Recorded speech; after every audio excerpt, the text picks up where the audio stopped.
बच्चों, हर साल की तरह इस बार भी राष्ट्रीय आय एवं योग्यता आधारित छात्रवृत्ति परीक्षा का आयोजन किया जा रहा है। इसके नोटिफिकेशन आ गए हैं। फॉर्म को भरने से पहले आपके पास 2 डॉक्यूमेंट होने आवश्यक हैं। पहला डॉक्यूमेंट है आपका आय प्रमाण पत्र, दूसरा है आपका जाति प्रमाण पत्र। फॉर्म भरने से पहले आप ये डॉक्यूमेंट दोनों बनवा कर रखें।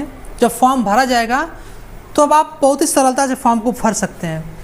एक चीज़ और चाहिए, कक्षा 7 की मार्कशीट चाहिए। इस फॉर्म को वे बच्चे भर सकते हैं जिन बच्चों के कक्षा 7 में 55% रहे हों। अगर आरक्षित वर्ग के बच्चों की बात करें तो आरक्षित वर्ग में 50% होने चाहिए, तो वे बच्चे इस फॉर्म को भर सकते हैं।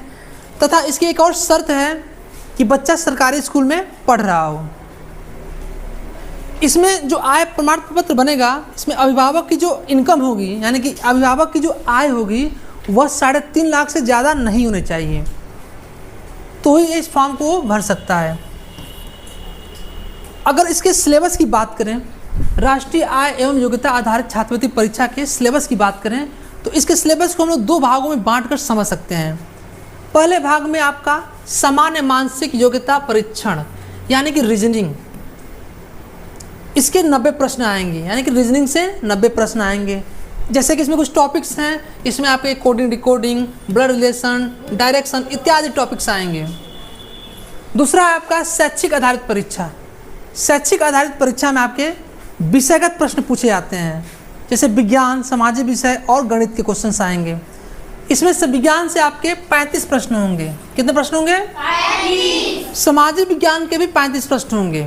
गणित से आएंगे आपके 20 प्रश्न। परीक्षा का जो समय होगा ये 3 घंटे होगा, यानी कि 180 मिनट।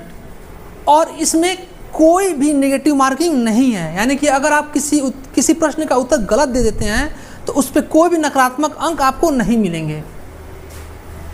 इस परीक्षा को पास करने के लिए जो सामान्य वर्ग के अभ्यर्थी हैं उनको 40% यानी कि 180 में 72 अंक पाने होंगे, तथा जो आरक्षित वर्ग के बच्चे हैं उनके लिए 32% यानी कि 58 अंक आने आवश्यक होंगे। परीक्षा को पास होना ही जरूरी नहीं है, परीक्षा में मेरिट लिस्ट में आना जरूरी है। यानी कि जिलेवार एक सूची बनेगी, एक मेरिट लिस्ट बनेगी, उस मेरिट में टॉप से जितनी रिक्त पदें होंगी उतने बच्चों को निर्धारित किया जाएगा और उसके बाद मेरिट लिस्ट निकाली जाएगी। अगर आप इस परीक्षा को पास कर लेते हैं तो अगले 4 साल तक, कक्षा 9, 10, 11, 12, अगले 4 साल तक आपको प्रतिवर्ष 12,000 रुपये, कितने हज़ार रुपये?